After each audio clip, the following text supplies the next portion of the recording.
very good. Who I can't believe it. Who enjoyed the cardigan? I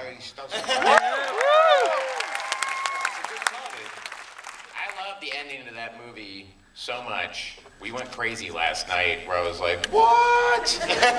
Fucking ends! But did you guys have any, was that always going to be the thing, or was there ever a talk of reset? Or No, we always wanted to, we always knew we had to have the world end in some way.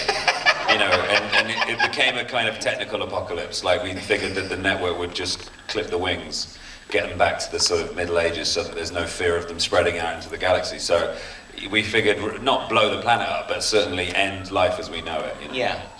We always wanted Gary to end up with his kind of teenage friends again. Yeah, that was in the same way that we had the ending of Shaun of the Dead with Shaun and Ed in the shed together.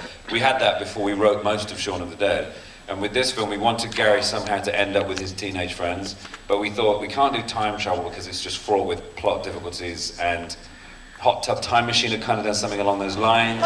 It was a really fun film, I thought. Yeah, we didn't really want to do that, so that's how the blanks evolved, a way of having them young again. I liked it, she says. What's funny is that Eric Fellner, the executive producer of this movie, he got his start producing all of the Duran Duran videos. And when we were shooting that end sequence, I said to him, he said, you know what we've done, right? And he goes, what? He goes, we've made the prequel to Wild Boys. I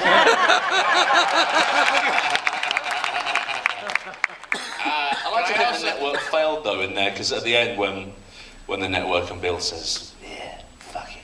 I like to think that that's Gary's kind of, he's infected the network, and then they're going to go back and it's going to, you know, fuck the mothership. Humanity will spread through. Yeah. Basically, the humans just taught the network a load of new curse words. Yeah. I also say, kind of like what I was saying before about you guys' emotional stuff, Simon and Nick, you guys are so good in this movie. The acting. I know just from doing, you know, comedies and stuff. It's a thing that you don't think of having, that kind of depth to the character, and that moment with you guys in the bar and the fight. It's so real and fraught with just coming from a real place. So is that something that you guys like?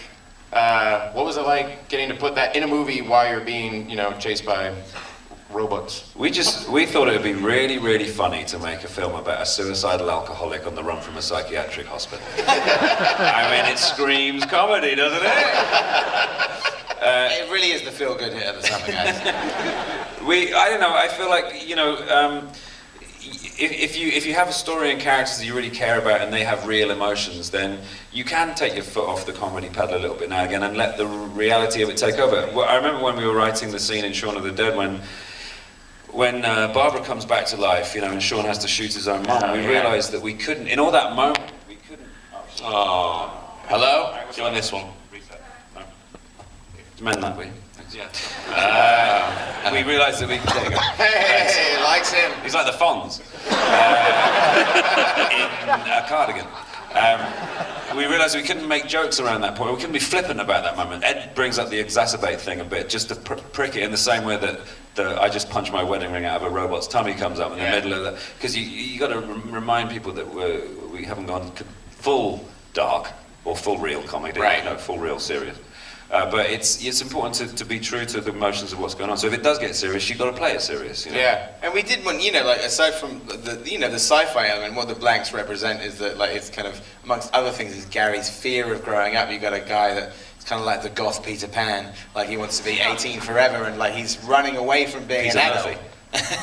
He's running away from being an adult, you know. So there was this thing, like, aside from all of the sci-fi thing, just on simple terms, is like what's the movie about? Is like man runs away from therapy, triggers like a social, triggers an intervention amongst his friends by bringing them all together. He's triggered his own intervention, and then at the end of the film, he triggers a cosmic intervention. You guys picked that all up, right? I did. Because I'm a genius. And also, the filmmaking in it is, like usual, is insane. That fight scene in the bathroom, how the fuck did you do that? The camera, like, what is that? We were watching that last night, and people, like industry professionals around us, were going, whoa, ooh. I think that there's a couple of things, there's quite a lot going on in that scene. One of the things is that, like, it's like we lit it in such a way that there weren't any light. The lights in the scene are in the bathroom. So like there's the bathroom set is as small as it is, so you never take the walls out. So the only people in there are the actors and the stunt performers and the cameraman, and that's it. So you don't get that thing where it feels claustrophobic because you're right in there with them, and like if they went one bit further with the punch, they would hit the camera. But the cool thing with that scene, it was like not only do these guys were fucking awesome at the choreography, So cool. And you know the reason it looks like they're doing it is because they are doing it. I think there's only 3 shots in that bathroom scene where it's actual stunt doubles.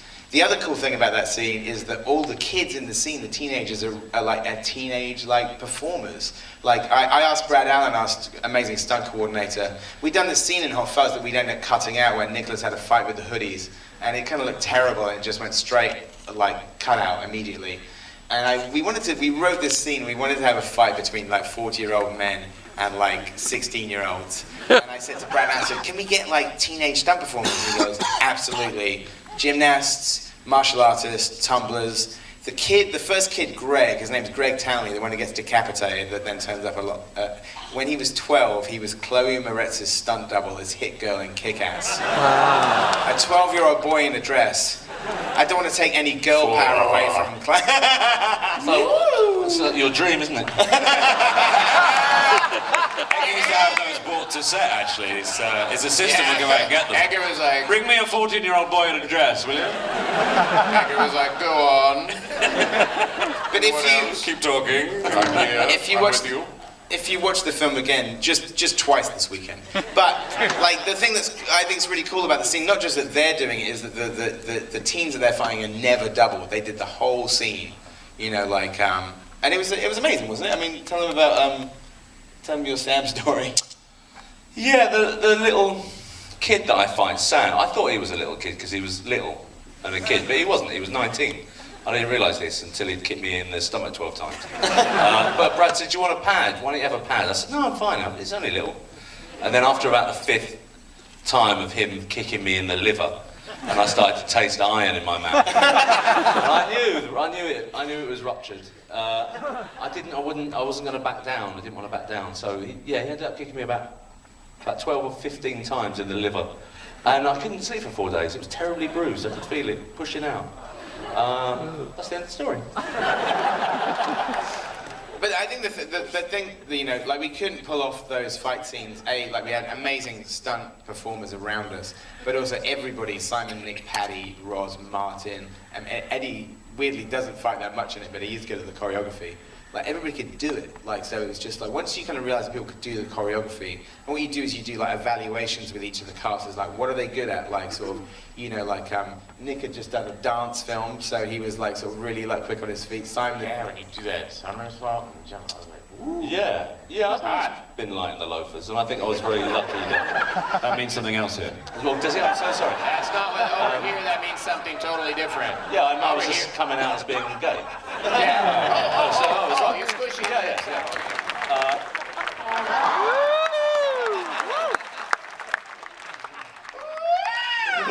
See that wave? That's been a long time coming. I felt he's one of his big There's a nipples whole on my group thumb. of women. And it frightened me.